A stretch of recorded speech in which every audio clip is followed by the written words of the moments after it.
Shtëpia e Big Brother Kosova u përfshin nga një situatë tepër e tensionuar, që tronditi banorët dhe ndryshoi menjëherë atmosferën e lojës.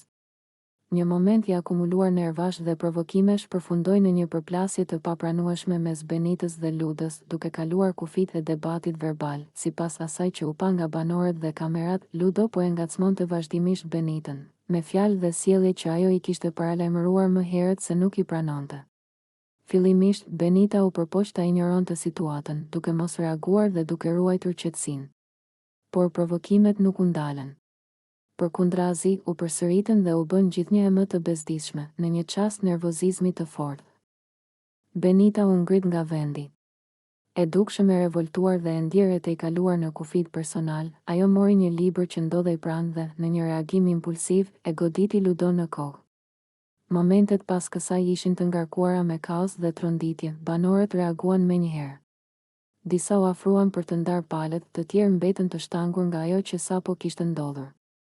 Zërat u ngritën, situata u përshkallëzua dhe shtëpia u mbush me tension të fortë.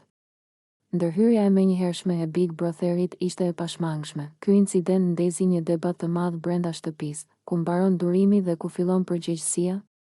Disa banorë theksuan se ngacmimi i vazhdueshëm është i papranueshëm dhe se askush nuk duhet të ndihet i provokuar apo i cenuar.